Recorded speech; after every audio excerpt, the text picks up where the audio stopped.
El tema de hoy es clasificación bacteriana.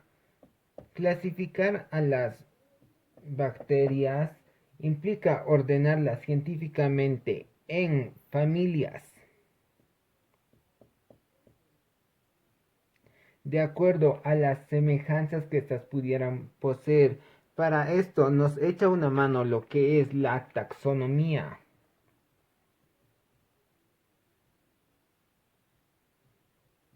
Y la taxonomía se basa, trata de ordenarlas a estos de acuerdo a criterios como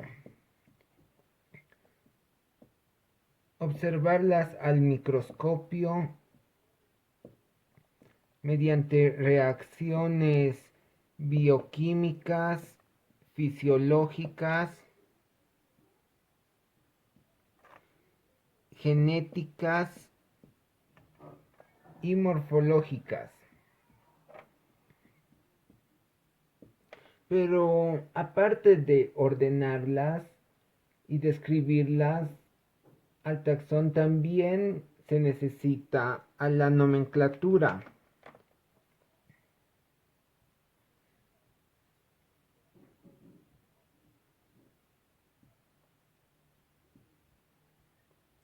Y la nomenclatura consiste en darle una identificación o un nombre característico.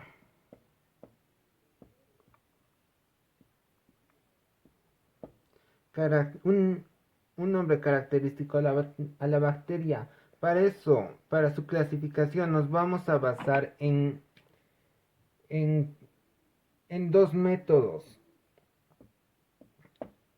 Un método va a ser el directo y otro método va a ser el indirecto.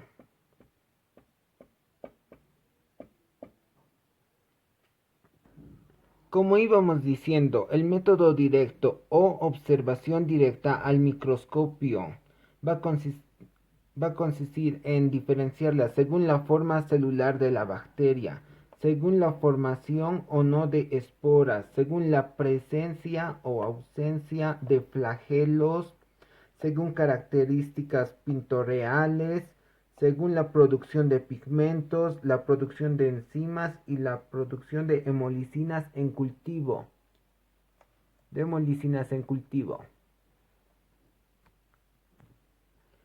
Para el método directo se puede hacer una visualización directa o nos podemos ayudar con las tinciones.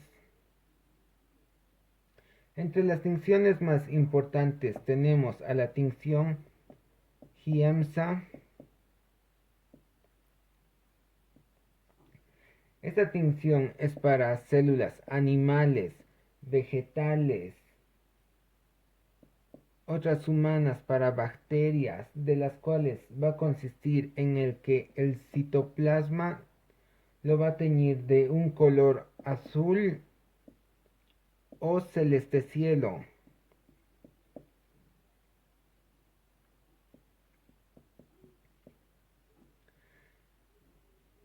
El núcleo en la tinción Giemsa va a ser de un color rojo o púrpura. Entre otras tinciones que tenemos está la tinción de Reit,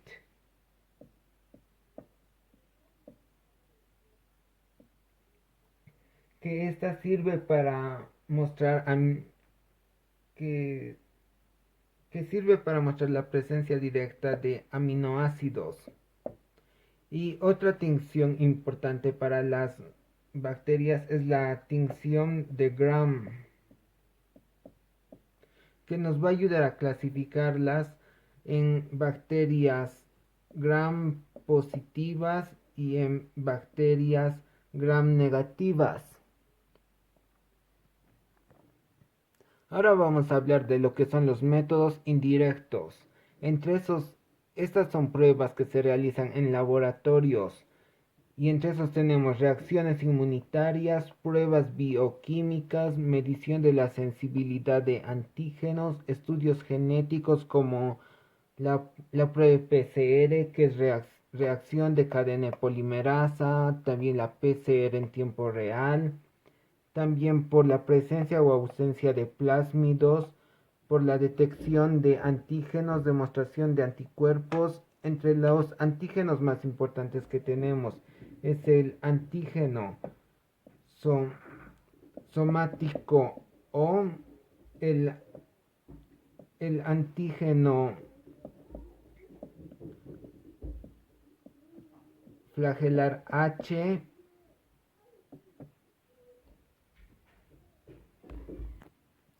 y el antígeno fimbrial V.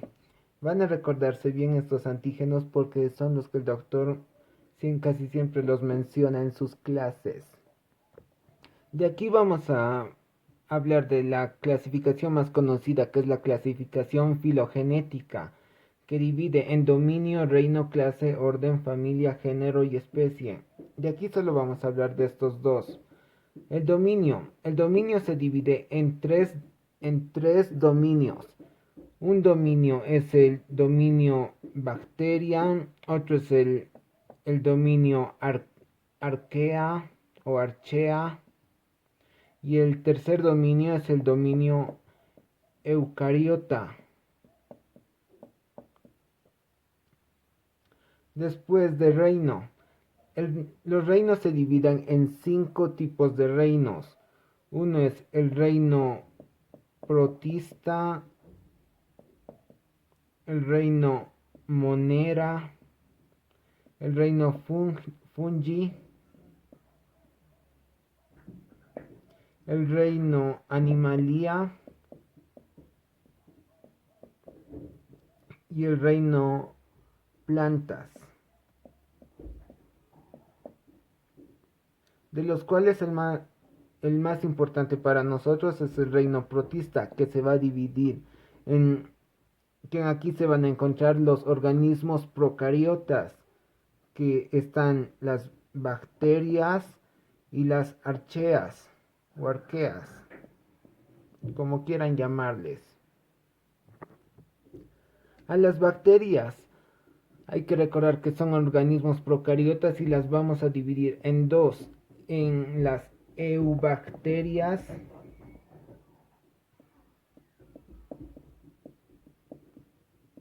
Estas son el tipo de bacterias de las que vamos a estudiar, o son propiamente las bacterias,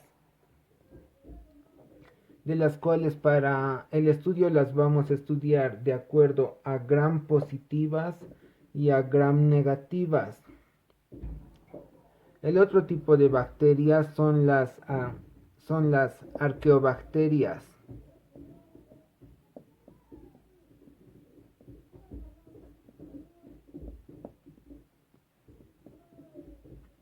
Estas arqueobacterias en otros libros pueden encontrarles solo como arqueas, archeas, o también no pueden estar dentro de la clasificación bacteriana porque según para otros científicos, ya que estas tienen su propio dominio, son independientes a lo que son las bacterias. Estas arqueobacterias se caracterizan porque estas no tienen peptidoglucano, habitan en lugares extremos, de temperaturas altas, bajas o en lugares salinos. Gran parte de estas arqueobacterias son consideradas como extremófilos, y, aunque igual hay bacterias consideradas como extremófilas. Ahora vamos a hablar sobre la clasificación de los virus. Pero primero tenemos que saber cómo es la estructura de un virus. Un virus se compone por un ácido ribonucleico, de lo cual puede ser una molécula de ADN o solamente una molécula de ARN. No pueden tener las dos, o bien o tienen ADN o tienen ARN.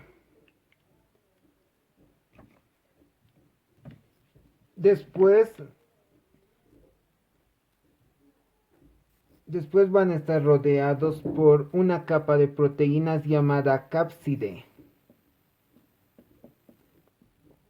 Y la suma del ADN más el cápside va a ser lo que se va a llamar nucleocápside.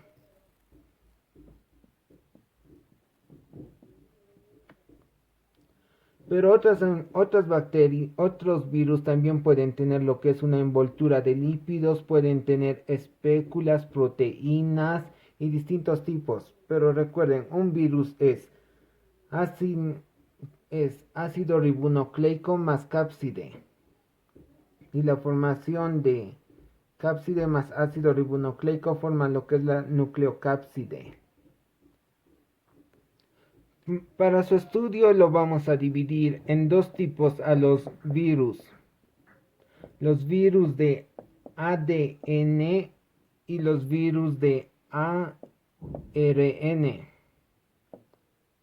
Aparte de esto existe una clasificación que es la clasificación.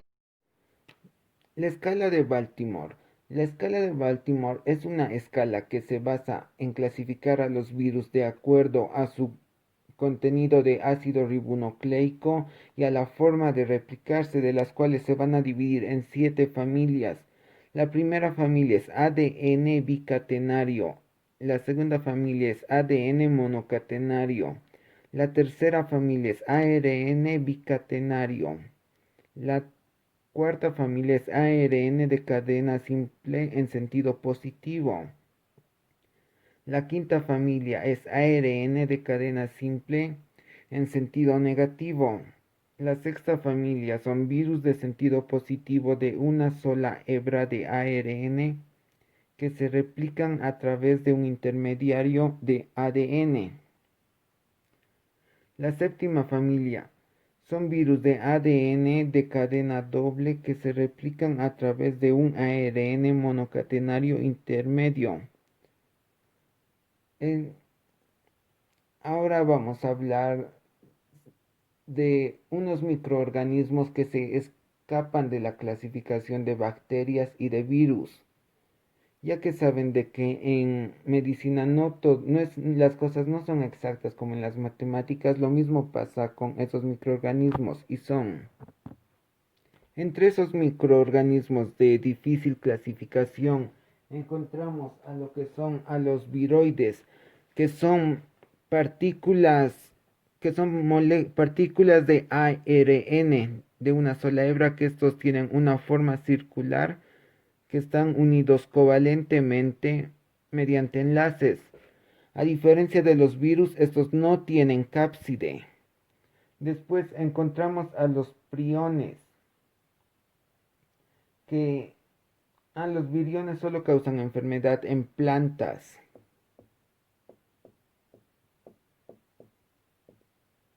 Ahora vamos a hablar de los priones. Los priones son un tipo de... Estos ocasionan una enfermedad llamada Scrapie, o llamado también la tembladera.